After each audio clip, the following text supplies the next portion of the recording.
الرحیم۔ روزے میں مسواک، یہاں پر اوپر جو ذکر ہوا ہے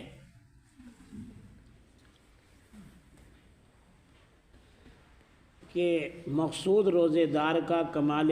تقرب ہے کہ بمنزل محبوب کے بن جاتا ہے۔ روزہ حق تعالیٰ جل شانہ کی محبوب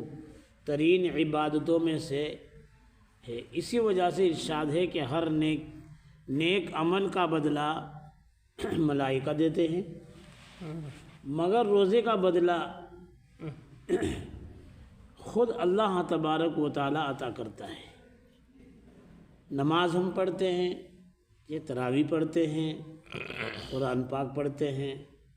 یا اسی طرح سے حج کرتے ہیں، زکوٰۃ دیتے ہیں، صدقہ خیرات کرتے ہیں، تو وہ رجسٹر کے اندر لکھا جاتا ہے اور فرشتوں کے ذریعے سے اس کا کیا ہوتا ہے، بدلہ ملتا ہے واسطے سے۔ لیکن روزے دار کے لیے اللہ تبارک و تعالیٰ یہ کہہ دیتا ہے فرشتوں سے کہ تمہاری ضرورت نہیں ہے اس میں، اس لیے کہ روزے کا تعلق بندے کا اور میرا ہے، روزے کا تعلق بندے کا اور میرا ہے، اس لیے کہ اس کو نہ کسی نے دیکھا نہ کچھ ہے کہ روزہ دار ہے یا نہیں ہے، کیونکہ روزہ دار آدمی صبح سے لے کے شام تک بھوکا رہتا ہے تو اللہ ہی کے لیے رہے گا، روزے رکھے گا جی، کسی کو کیا پتہ چل رہا ہے کہ یہ روزے سے ہے یا نہیں ہے۔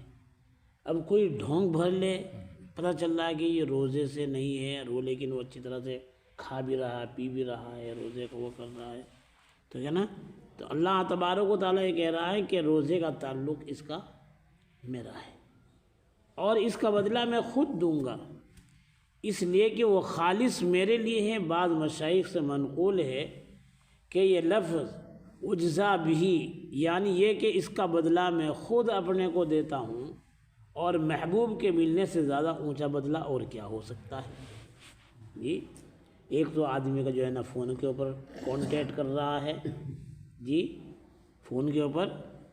سیٹنگ کر رہا ہے، خط کے ذریعے سے بات چیت کر رہا ہے، لیکن ایک آمنے سامنے ہو کے بالکل آ جانا، ساتھ میں آ جانا، تو وہ تو اسے پتہ نہیں کیا چیز سمجھے گا، اور یہ سوچے گا کہ آج تو بھائی ایک زندگی، نئی زندگی بن گئی ہے بھائی، آج تو میرا دوست، میری معشوقہ میرے سامنے آ گئی، میرے ساتھ مل لی، تو فرق ہے۔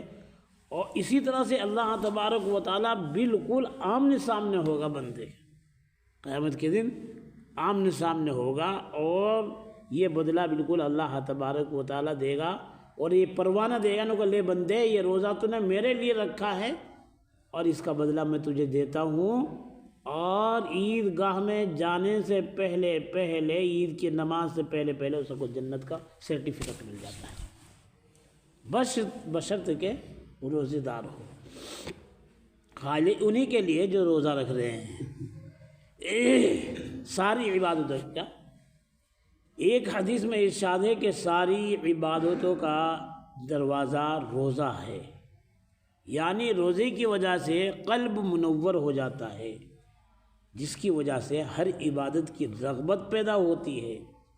سائنسداں آج کل کے جنہیں پوری دنیا کے اندر ایوارڈ ملا ہوا ہے، وہ ریسرچ کر رہے ہیں چیز کے اوپر کہ ہے کیا چیز، یہ سمجھ میں دیکھا پتہ چلتا ہے کہ روزہ ایک بہت بڑی اہمیت رکھتا ہے انسان کے بدن کے لیے بھی، ہر چیز کے لیے، آنکھوں کے لیے، دماغ کے لیے، پیٹ کے لیے، انسان کے ہر عضو کے لیے۔ آدمی کی کو جو ہے نا، جیسے مشین خراب ہو جاتی ہے،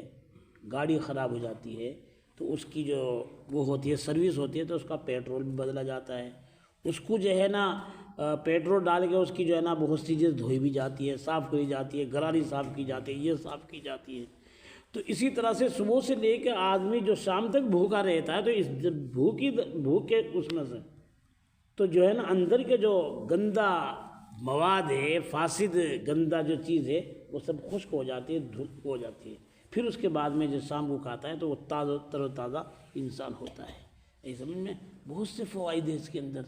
اور سب سے بڑا فائدہ یہ ہے کہ سب سے بڑھیا کہ اللہ تعالیٰ کی خوشنودی جتنی روزے کے اندر ہے کسی اور چیز کے اندر نہیں ملتی ہے۔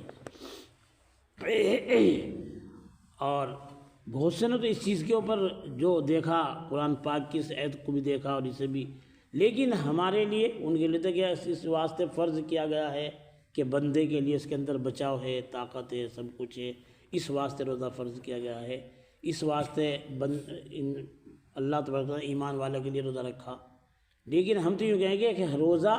اللہ تعالیٰ کا ایک حکم ہے، ہم اللہ تعالیٰ کے حکم کو مان کر روزہ رکھ رہے ہیں، لیکن وہ روزہ بھی تو ہو۔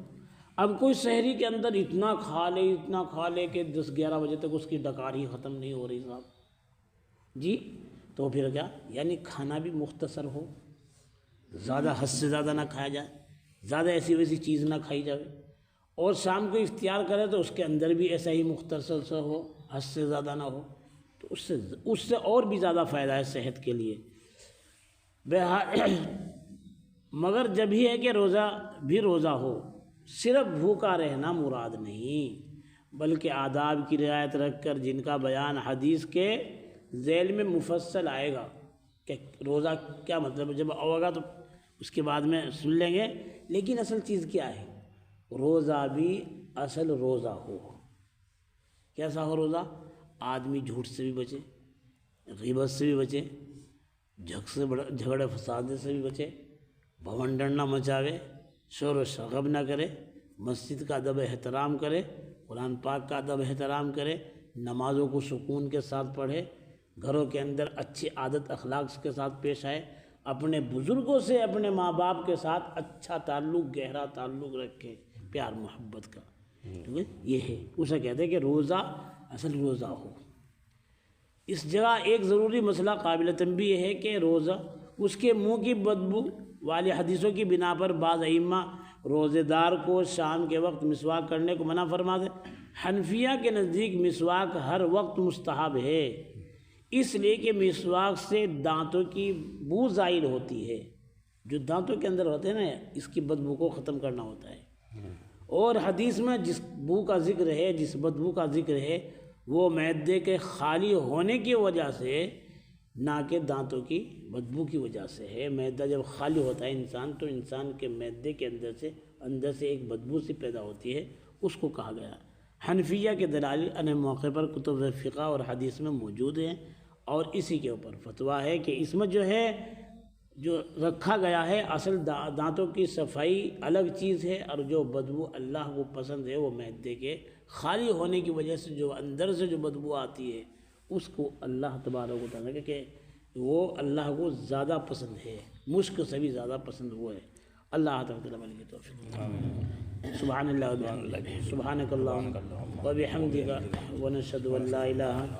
الا انت، نستغفرک ونتوب الیک۔ سبحان ربک رب العزة عما یصفون، وسلام علی المرسلین، والحمد للہ۔